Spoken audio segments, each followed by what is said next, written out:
प्यार है तो है, इसे किसी रिश्ते का नाम देने की जरूरत नहीं।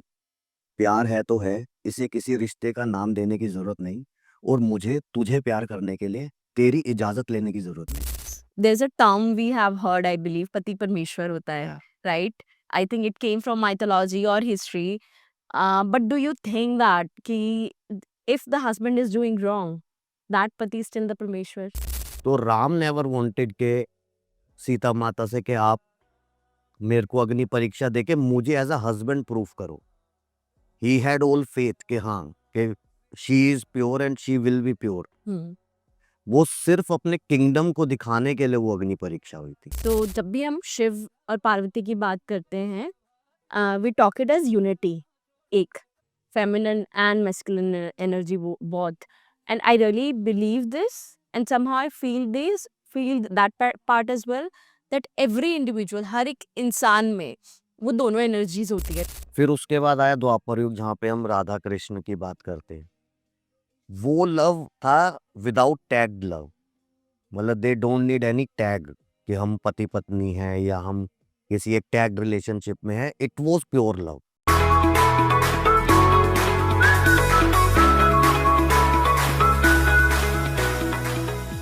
Hey everyone, I am Priya Sachdeva, your host at Training Diary Show.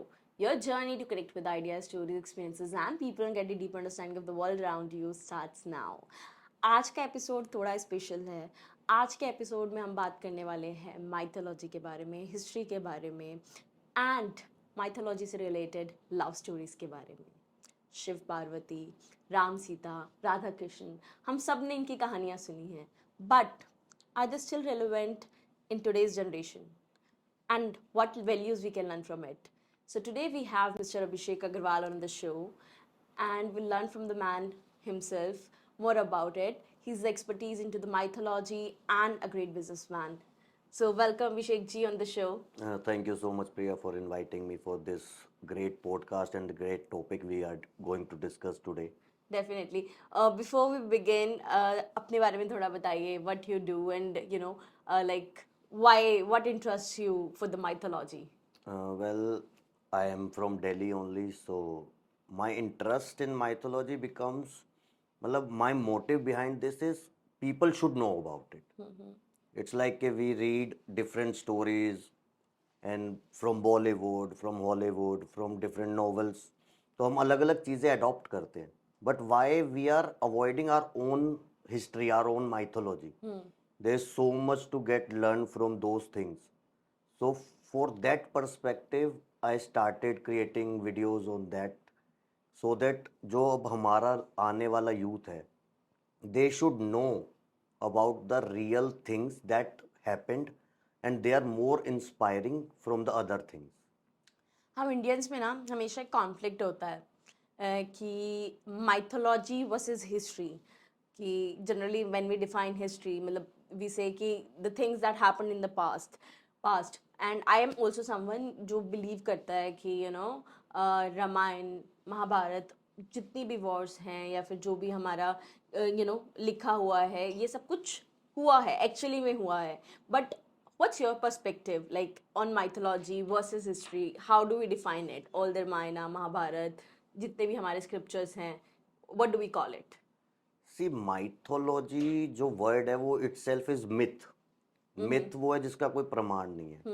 But मैं माइथोलॉजी को एज अ माइथोलॉजी नहीं कंसीडर करता, मैं उसे एंशियंट हिस्ट्री ही कंसीडर करता हूँ. क्योंकि एक तो इनके प्रूफ्स भी हैं, प्लस इनकेस अगर प्रूफ्स भी नहीं है तो हमारे अंदर एक फेथ है कि Right. हाँ ये हुआ था. Right. जो भी हम पढ़ते आए हैं, हम हमारे ग्रंथों में लिखा हुआ है, हमारी दादी नानी से हमने सुना है, सोसाइटी में हम इन चीज़ों के बारे में बात करते हैं. तो अगर सिर्फ मिथ होता तो इतनी बात ही नहीं होती. Right. तो अगर वो चीज़ें इतने सालों से, हज़ारों सालों से हम सुनते आए हैं, हमारी स्क्रिप्चर्स में लिखा है, हर जगह लिखा हुआ है, तो वो हिस्ट्री ही है. It's not a mythology. You believe that? I It's a believe that. Also talking about जो आज का हमारा क्रक्स है, जिस टॉपिक के बारे में हम बात करने वाले हैं, प्रेम कहानियाँ. Yeah. जो जो हम हमेशा से बचपन से अपनी दादी नानी से सुनते आए हैं. इट्स अबाउट शिव पार्वती, राधा कृष्ण और Ram Sita. So will learn more about the stories from you for sure. लेकिन आज के जब हम एज अ जेनजी मिलेनियल्स जब आज के लव स्टोरी के बारे में बात करते हैं, I think there is a whole lot of shift in perspective, right, on femininity, on masculinity. तो there are very few stories which I always found very controversial. तो I want to know, I am very curious to know about those things. So एक ना हमारे हमेशा I think there is a term we have heard, I believe, पति परमेश्वर होता है, Yeah. Right? I think it came from mythology और history. But do you think that कि if the husband is doing wrong, that pati is still the Parmeshwar? No.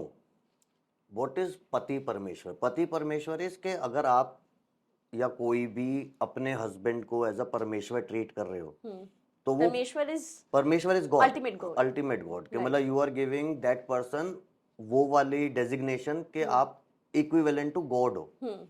तो वो इंसान भी रेसिप्रोकेशन में अपनी वाइफ को पत्नी परमेश्वरी समझे तो आप उसे पति परमेश्वर समझो.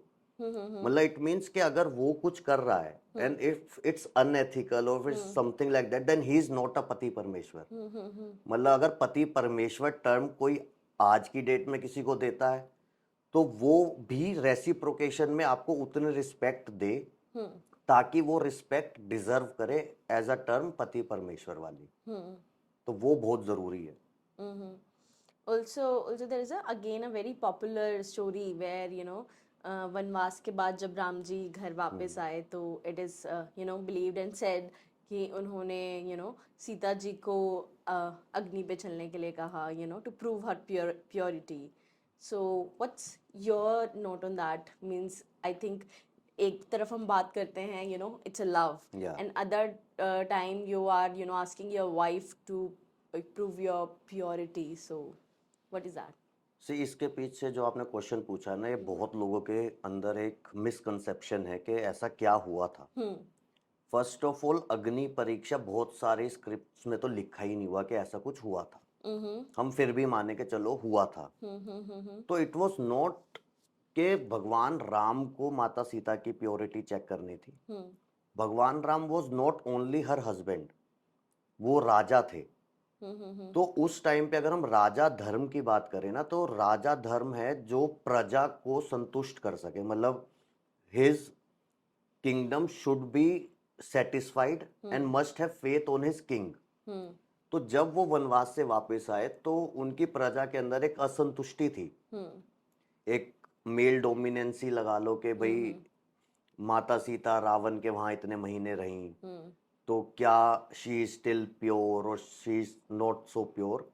तो इसके अंदर भी माता सीता ने बिकॉज उनके हस्बैंड को एक तरीके से सप्रेस करा जा रहा था कि उनके ऊपर ये आ रहा था कि why he is not taking any action और ये कुछ कर क्यों नहीं रहे. तो उन्होंने विलिंगली कि मैं अग्नि परीक्षा दूंगी क्योंकि अग्नि इज अ प्योरेस्ट थिंग.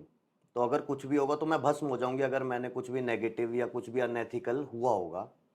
तो उन्होंने अपनी प्रजा के ऊपर फेथ करने के लिए, अपना दोबारा एक फेथ जमाने के लिए तो वो अग्नि परीक्षा हुई थी. It was not for Raja Ram, it was for the प्रजा.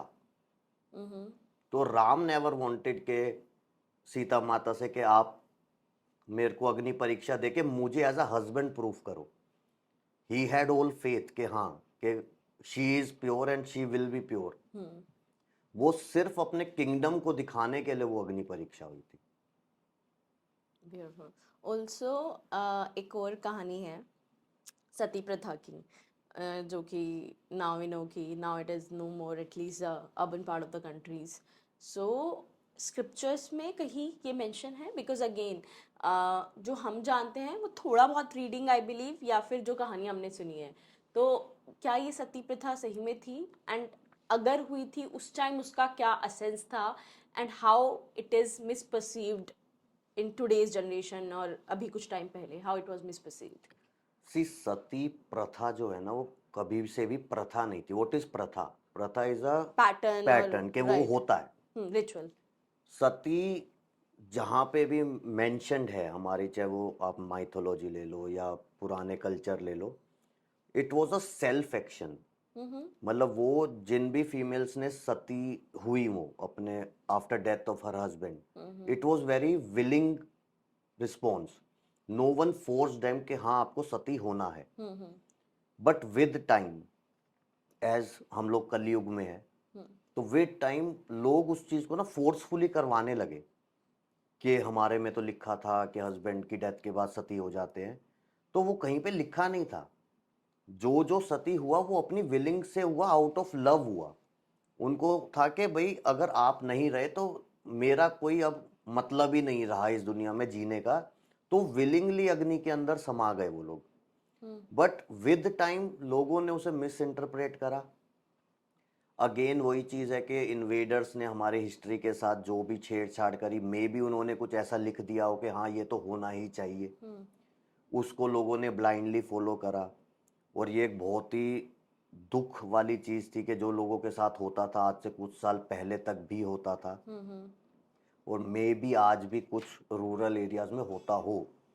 But it was never forced, it was always willingly. जिन लोगों ने भी सती हुए वो सब विलिंगली हुए, बिकॉज उनके लिए अपना जीने का मकसद खत्म हो गया था।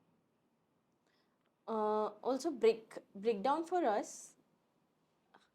these love stories. When I say love stories, the essence of love in all the yugas. When we talk about when it started, Dwapar Yug or Satyug or आज का Kalyug, how do you think the essence of love has changed over all the yugas?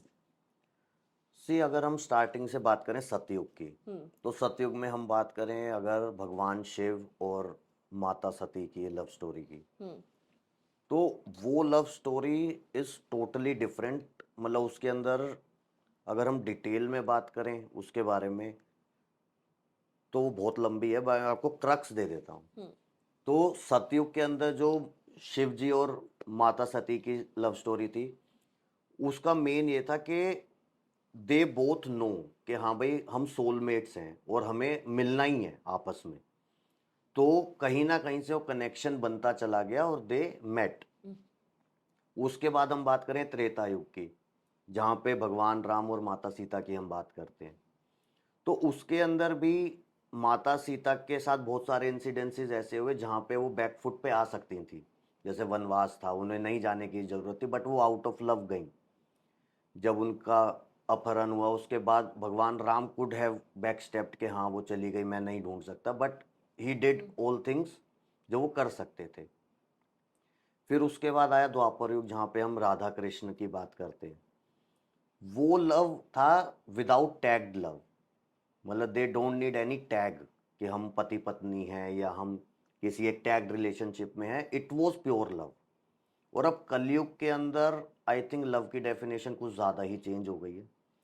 तो इसके ऊपर मैंने 2 line लिखी थी कि अब मोहब्बत के बाजार में दिल टूटने कम हो गए हैं, क्योंकि अब इश्क की टेंडेंसी ही बदल गई है। तो बात है कि now people look something else and they call it love. मतलब it's not love. The pure love जो हमने अपनी माइथोलॉजी या एंशियंट हिस्ट्री में पढ़ा है, वो आज की डेट में कहीं खो गया। So, as per what you said, it should be selfless. Pure love should be selfless, without selfless, without any expectations, and always giving on nature with respect. Not only selfless, plus thing is that कि you don't need any tag. If you are loving someone it's your call, you don't need to get that love back. तो आज की date में सबसे ज़्यादा अगर हम बात करें लोगों से, तो मोर थिंग्स आर एक्सपेक्टेशंस, और वो जनरेट होती हैं। और जिसने उस चीज़ पे कंट्रोल कर लिया कि एक्सपेक्टेशंस पे कंट्रोल कर लिया, तो उससे हैप्पी मेरे ख्याल से आज की डेट में कोई नहीं होगा।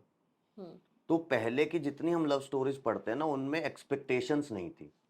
मतलब they are doing their part, what they are getting in return they were not bothered about it. Got it. Also, what can the relationship between Shiv and Parvati teaches us about, the masculine and feminine energies? So जब भी हम शिव और पार्वती की बात करते हैं, we talk it as unity, एक feminine and masculine energy both, and I really believe this, and somehow I feel that part as well, that every individual, हर एक इंसान में वो दोनों एनर्जीज होती है depending on how you know high and low it is, irrespective of the fact how you know biologically we are made, हमें वो एक एनर्जीज पोसेस करती हैं. So can you know elaborate more on that part? See basically अगर हम थोड़ा detail में इसके बारे में बात करें ना, हम्म. तो जब सब कुछ स्टार्ट हुआ हम्म. तो भगवान शिव जो थे, उनकी जो एंटिटी थी वो सिर्फ शिव नहीं थे, वो शिव और शक्ति का स्वरूप थे. मतलब he was half male and half female. Hmm. तो वो जो शक्ति थी, जो माता शक्ति थी, उनसे ये पूरा यूनिवर्स बना है. तो उसके बाद वो सिर्फ शिव रह गए. तो जब वो यूनिवर्स बना रहे थे, सारी चीजें कर रहे थे, तो ब्रह्मा जी ने शिव जी से बोला कि माता शक्ति मुझको चाहिए सारी चीजें बनाने के लिए. तो तब माता शक्ति शिव जी से अलग हुई. और फिर आज जो भी हम देख रहे हैं, फूल पत्ते सड़क कुछ भी है, वो सब शक्ति का ही थोड़ा थोड़ा पार्ट है. तो बट वो थे तो एक ही, अगर हम उसे सोलमेट्स बोले या कुछ भी बोले, मतलब वो एक ही एंटिटी थी. तो जब सती माता का जन्म हुआ तो वो शक्ति का ही इनकारनेशन थे. तो कहीं ना कहीं से उन्होंने वो रास्ता ढूंढ लिया शिव जी तक जाने का. मतलब she never heard about Shiv ji, she never saw Shiv ji, but उनके बैक ऑफ द माइंड था कि हाँ, कि शिव जी कोई हैं और आई नीड हिम, मतलब आई लव हिम. तो कहीं ना कहीं से फिर वो रास्ते, जब आप एक डेडिकेशन के साथ किसी चीज़ को मैनिफेस्ट करते हो या कुछ भी करते हो, तो आपके रूट्स बनते चले जाते हैं. तो सती माता के साथ वैसा ही हुआ था. तो जो सती माता के फादर थे, प्रजापति दक्ष, ही यूज टू हेट शिव जी, क्योंकि उन्होंने एक पूरी जो व्यवस्था बना रखी थी. तो शिव जी तो आदि योगी थे, वो उन सबसे बहुत ऊपर थे. तो वो उन चीज़ों में बिलीव नहीं करते थे, और उनके फादर को इस चीज़ से इशू रहता था. तो ही नेवर वांटेड कि उनकी सबसे प्रिय पुत्री जो सती है, वो शिव जी से शादी करे. तो उन्होंने एक बार सती माता का स्वयंवर रख दिया, वहाँ पे सबको बुलाया, और उन्होंने बाहर as a gatekeeper Shiv ji का पुतला खड़ा कर दिया कि शिव की यही औकात है कि ये तो गेट पे रहेगा. पर माता सती को था कि नहीं, मेरे को तो शिव जी से ही शादी करनी है. तो उन्होंने जाके वरमाला उस स्टैचू पे ही लगा दी, और शिव जी एकदम से उस पे उत्पन्न हो गए और उनकी इवेंचुअली शादी शादी हो हो गई. गई. फिर इस चीज़ से उनके फादर ने उन दोनों को अबेंडन कर दिया कि भाई अब हमारा कोई मतलब नहीं रहता. फिर माता सती उनके साथ कैलाश पे ही जाके रहने लगी. तो वो है कि वो अपने आप ही एक रास्ता बनता चला गया उनका, कि वो वहाँ तक जाएं. और एक इंटरेस्टिंग है, आपने एक सेइंग है वो सुनी होगी, कि लोग कहते हैं कि जब तक आपको कहीं बुलाया ना जाए तो आपको जाना नहीं चाहिए. और दूसरा कहते हैं कि अगर आप कहीं भी जा रहे हो आफ्टर मैरिज, तो आप अपने हस्बैंड की परमिशन लेके जाओ. तो ये सारी जो सेइंग है ना, इनके पीछे भी स्टोरी है. जैसे? जब प्रजापति दक्ष ने इनको अबेंडन कर दिया दोनों को, तो उन्होंने एक यज्ञ रखा. उस यज्ञ में उन्होंने सबको बुलाया, मतलब पूरी दुनिया को बुलाया, अपार्ट फ्रॉम शिव जी और माता सती. तो माता सती को था कि नहीं भाई, मेरे फादर एक इवेंट कर रहे हैं तो मुझको वहाँ जाना है. बट शिव जी पारदर्शी थे, उन्हें पता था कि वहाँ जाएंगे तो कुछ गलत हो जाएगा. तो उन्होंने he tried he level best कि वो वहाँ ना जा पाए. उन्होंने बहुत बार मना करा कि मत जाओ मत जाओ, बट वो गई कि नहीं, मेरे को तो जाना है. तो जब वो उस परमाइसिस में एंटर करी, तो उनके फादर ने उनको भला बुरा कहना शुरू कर दिया कि जब हमने तुम्हें बुलाया ही नहीं तो तुम क्यों आए, तुम जाओ शिव के पास, तुम्हारी तो वही दुनिया है, एक्स वाई जेड. तो उन्होंने उनको भी, शिव जी को भी बहुत भला बुरा कहा. इससे माता सती के अंदर इतना क्रोध आ गया कि भाई मैंने क्यों अपने हस्बैंड की बात नहीं मानी, उन्होंने मुझे इतनी बार रोकने की कोशिश करी, मैं फिर भी यहाँ आ गई. तो that moment, out of anger, out of guilt, उन्होंने अपने आप को ही जला दिया. तो फर्स्ट सती, जो सती वर्ड आया ना, वो वहां से आया कि उन्होंने जो अपना आत्मदाह करा, तो उन्होंने आउट ऑफ एंगर ही खुद को जला दिया. तो इस स्टोरी की वजह से वो एक सेइंग बन गई कि वहां उन्हें इनवाइट नहीं किया गया था, बट वो गई. प्लस शिव जी ने उन्हें मना करा, स्टिल वो गई. इस वजह से जो हमारे बड़े बूढ़े कहते हैं ना कि हाँ कि भाई ना ही कोई बुलाए तो वहाँ नहीं जाना चाहिए, या आपके हस्बैंड मना करें तो वहाँ नहीं जाना चाहिए। क्यों? क्योंकि उन्होंने वो डिस्ट्रक्शन पढ़ी हुई है कि उसके बाद जो डिस्ट्रक्शन हुई वो किस लेवल पे हुई। तो लोग उस चीज़ को हुआ कि वो डिस्ट्रक्शन के 1% तक भी हम ना जाएं, तो it's better to avoid it.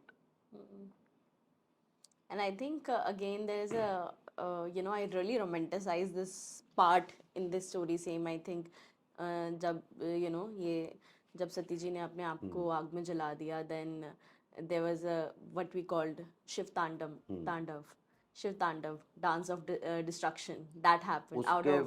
बाद क्या हुआ, जैसे ही सती माता ने अपने आप को जला दिया तो शिव जी को जैसे ये पता चला, तो out of anger, out of love, उन्होंने वहां जाके एक तो उनके फादर का ही गला काट दिया था जाके, प्लस उन्होंने उनकी डेड बॉडी को अपने हाथ में उठाया और वो पूरे ब्रह्मांड में घूमते रहे तांडव करते हुए, और वो जहाँ भी जा रहे थे ना इट वाज डिस्ट्रक्शन।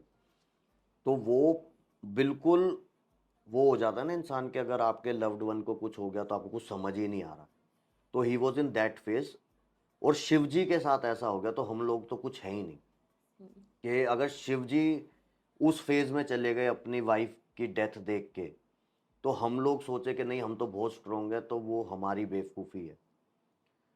तो ये जो इसी के ऊपर ना एक चीज़ है कि जो आजकल एक अल्फा मेल वाली एक इमेज बना रखी है ना कि सख्त लोंडा अल्फा मेल, तो वो बहुत वॉइड है।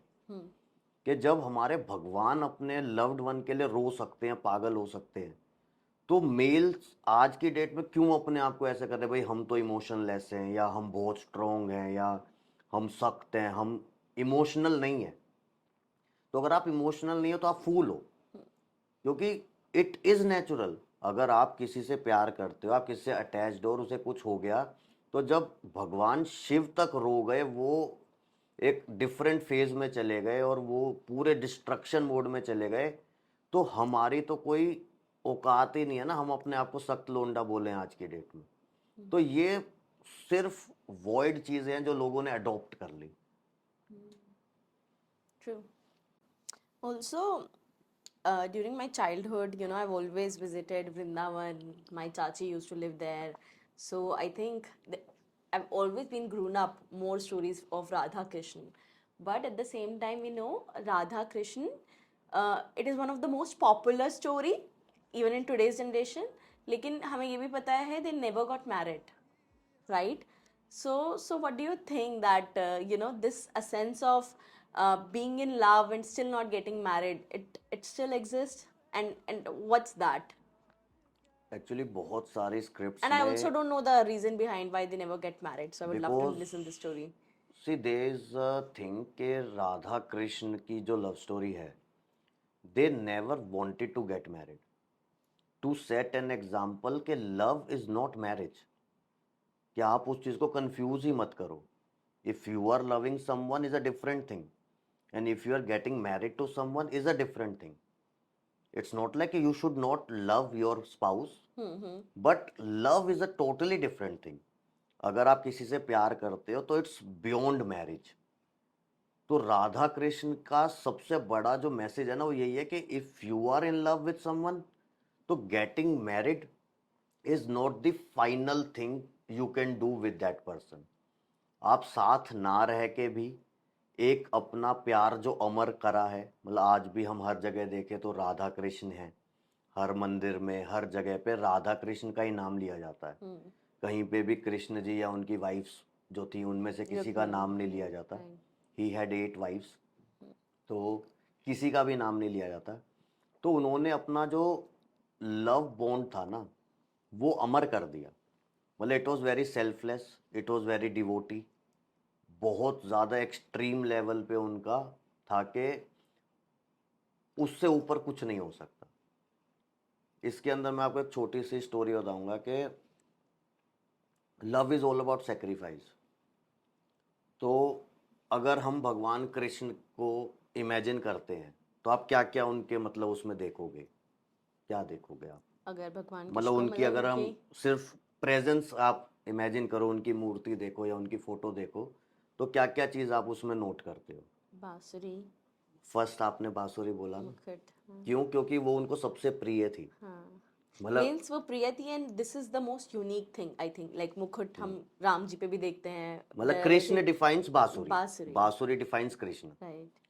तो इसी के ऊपर क्या हुआ, जब माता राधा अपने बिल्कुल ही लास्ट टाइम पे थे, तो भगवान कृष्ण उनसे मिलने गए। तो उन्होंने उनसे बोला कि राधा, तुमने ना पूरी लाइफ मुझसे प्यार करा है, सारी चीज़ें करी, पर तुमने कभी ना मुझसे कुछ मांगा नहीं। भाई किसी ने मुझसे पैसा मांगा, किसी ने राज्य मांगा, अर्जुन ने तो मुझे ही मांग लिया, किसी ने मेरी सेना मांगी, पर तुमने मुझसे कभी कुछ नहीं मांगा। तो मैं चाहता हूँ तुम मुझसे कुछ मांगो। तो राधा ने बोला कि आप मेरे लिए ना बांसुरी बजा दो। और भगवान कृष्ण बांसुरी बजाने लगे। Till the time she took her last breath, वो कंटिन्यूसली बांसुरी बजाते रहे, बजाते रहे, बजाते रहे। और जैसे उन्होंने अपना देह त्यागा, तो भगवान कृष्ण ने अपनी बांसुरी तोड़ दी और ये कहा कि आज के बाद मैं बांसुरी कभी बजाऊंगा ही नहीं, because this belongs to you. मतलब उस लेवल का सेक्रीफाइस, उस लेवल का लव था उनका बांसुरी से, और उससे ज़्यादा राधा से, कि अगर अब राधा ही नहीं रही तो इस बांसुरी का कोई Essence नहीं. है ही नहीं। तो उन्होंने वो तोड़ के फेंक दी वहाँ पे। राधा कृष्ण की लव स्टोरी के लिए ना एक दो लाइनें मैंने लिखी थी, वो आई थिंक परफेक्टली डिफाइन करती है कि प्यार है तो है, इसे किसी रिश्ते का नाम देने की ज़रूरत नहीं। प्यार है तो है, इसे किसी रिश्ते का नाम देने की ज़रूरत नहीं, और मुझे तुझे प्यार करने के लिए तेरी इजाज़त लेने की ज़रूरत नहीं। तो वो सेल्फलेस लव था कि भाई अगर प्यार है तो उन्होंने कोई टैग नहीं रखा कि भाई हम शादी करेंगे या हम फ्यूचर देखेंगे, और मैं आपसे प्यार करता हूँ तो मुझे आपसे परमिशन थोड़ी लेनी है उस चीज़ के लिए। True. तो ये परफेक्टली डिफाइन करता है राधा और कृष्ण को। I think it's a very beautiful things. No tags. No tags. Also जब हम राम और सीता की प्रेम कहानी के बारे में बात करते हैं, शिव पार्वती का तो फिर भी हम एक एज अ गॉड सिंबलाइज करते हैं, but Ram Sita they were into the human form, right? And they have done a lot, whether it's about Sita sacrificing, Sita Ma sacrificing her home because of Lord Ram, or Lord Ram running behind that deer to fulfill the desire of his wife, and a lot. So, what is the essence of their togetherness? What we can learn? See basically अगर हम छोटी सी बात करें ना, तो mythology को लोग इसलिए नहीं पढ़ते कि यार बोरिंग है, या हम जेंजीज हैं, या हम अब 21st सेंचुरी में रहते हैं। तो आप उसको इस चीज़ से पढ़ो ही मत कि वो भगवान के बारे में, आप उसको एज अ स्टोरी पढ़ो। तो आप उसे एज अ लव स्टोरी पढ़ो जो हम डिस्कस कर रहे हैं, तो वो भी बहुत इंस्पायरिंग है। तो अगर हम बात करें ना भगवान राम और माता सीता की, माता सीता एक राजा की बेटी थी, एक राजा की वाइफ थी। स्टिल भगवान राम पे तो ऑब्लिगेशन था कि उनको अपने फादर की फुलफिलमेंट करनी थी वनवास जाने के लिए, उनके ऊपर कोई ऑब्लिगेशन नहीं था कि वो साथ जाए। अगर हम आज की बात करें कि अगर कोई कपल है, उसमें से एक कपल को जैसे मान लो जॉबलेस हो गया या उसको कोई हार्ड टाइम आया है, तो बहुत कम लोग ऐसे होंगे जो उसका साथ देंगे उस पॉइंट पे जाके। वो बैकआउट कर जाएंगे या ब्रेकअप कर लेंगे, जो मॉडर्न सिनेरियोज में हो रहा है। बट वहाँ पे ऐसा नहीं हुआ। वो उनके साथ वनों में गए 14 साल के लिए, अपने सारे ऐशो आराम जो उनको छोड़ने की ज़रूरत नहीं भी थी, स्टिल वो वहाँ पे गए। उसके बाद जब उनका हरण हो गया, सीता हरण हो गया, तो वहाँ पे भगवान राम भी बैकआउट कर सकते थे, क्यों? बिकॉज ही वॉज क्लूलेस कि वो कहाँ गई हैं। बट उन्होंने ना तो उन पे आर्मी थी, ना उन पे रिसोर्सेज थे, बट स्टिल उन्होंने वानरों की और उन सब की सहायता ली ताकि वो अपने स्पाउस तक पहुंच सके। और जब उन्हें पता चला कि उन्हें रावण से लड़ना है, तो Ravan was himself a great warrior. तो भगवान Ram tried his level best to do anything to get her wife back. तो वो एफर्ट वो जो डेडिकेशन है वो बहुत ज़रूरी है, कमिटमेंट। कमिटमेंट के हाँ नहीं, जो चीज़ मेरे लिए बिलोंग करती है वो मुझे चाहिए, और मैं चाहे लड़ते हुए उसके लिए मर जाऊं वो एक अलग बात है, बट मैं एफर्टलेसली बैठ जाऊं या मैं बैकआउट कर जाऊं तो वो स्कोप ही नहीं है।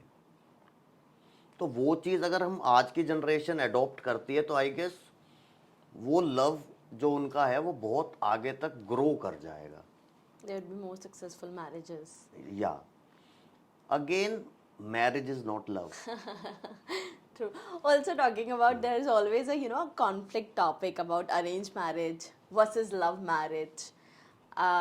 Completely very perspective based.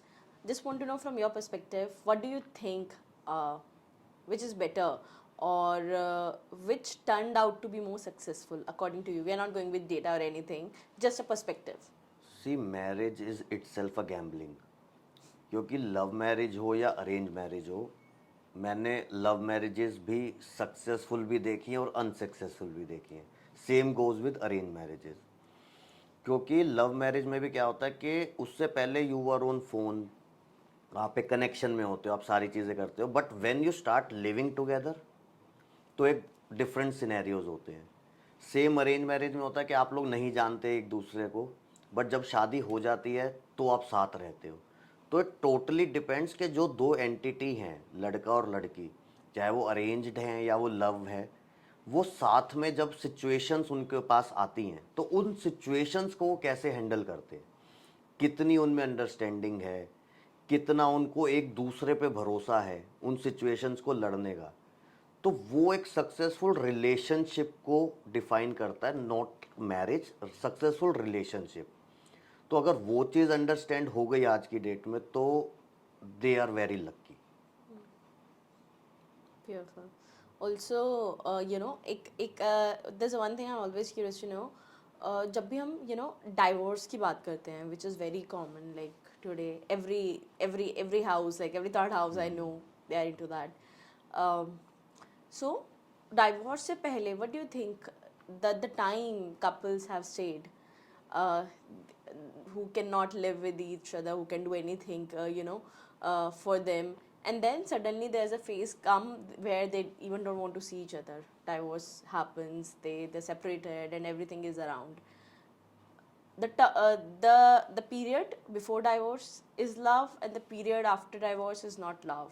What's that? What do you call it? See, what I feel के जो लव है ना, वो जो समझ ही नहीं पाए लव को, अफेक्शन, अट्रैक्शन, लस्ट, ये सारी चीज़ें आज की डेट में क्यूमुलेट होकर लव बन गई है। If you get attracted to someone, you start talking to them, आपको लगता है कि हाँ ये प्यार हो गया, बट लव उससे बहुत ऊपर है। लव की डेफिनेशन ही नहीं है ना कोई, मतलब व्हाट इज़ लव, जो करके आपको अच्छा लग रहा है, इर्रिस्पेक्टिव कि दुनिया क्या सोचती है कि सही है या गलत है, अगर आपको अच्छा लग रहा है, आपको लग रहा है कि हाँ यार ये अच्छा है, तो दैट इज़ लव। आप जो काम कर रहे हो आपको लग रहा है कि यार ये काम करने में मुझे अच्छा लग रहा है, तो that is your love towards your work. ऐसी रिलेशनशिप में अगर आपको करके अच्छा लग रहा है, किसी के साथ रह के अच्छा लग रहा है, किसी से बात करके अच्छा लग रहा है, इर्रिस्पेक्टिव के वो ग्रो करेगा नहीं करेगा, हम साथ रहेंगे नहीं रहेंगे, बट सिर्फ किसी की गुड लुक्स पे, किसी से अट्रैक्ट होके, या किसी से फाइनेंशियल भी मैंने बहुत देखा है कि लोग उससे अट्रैक्ट हो जाते हैं, बट दे आर मटेरियलिस्टिक। तो जब वो ख़त्म होता है ना, लुक्स एक एज के बाद चली जाती है, फाइनेंशियल्स ऊपर नीचे हो जाते हैं, बट जो हार्ट टू हार्ट बॉन्ड है वो नहीं जाता। तो जिसने वो बॉन्ड पकड़ लिया, they can have successful relationship. जो मटेरियलिस्टिक चीज़ों की वजह से अट्रैक्ट हुए थे, without judging their inner personality, but more focused on their outer personality, तो मुझे लगता है वो लोग ज़्यादा ब्रेकअप्स या डाइवोर्स के उसमें जाते हैं। Plus taking a divorce is a good thing, because you should give your self a second chance. आप किसी के साथ थे, आपको लगा कि हाँ ही और she is your true love, things don't work out, तो getting into a fail marriage just to get a tagged कि हाँ हम शादीशुदा हैं, it's better to get divorced and keep looking for someone better. तो मेरे perspective से तो divorces is not a bad thing. A happy marriage is, a happy short marriage is better than the sorrowful Exactly. and large marriage, big marriage. जबरदस्ती आप सिर्फ society pressure के अंदर या एक टैग लग जाएगा कि हम डाइवोर्स्ड हैं, उसके लिए आप अपनी ही लाइफ के साल खराब करते रहो, तो वो पॉइंट मुझे इतना समझ नहीं आता.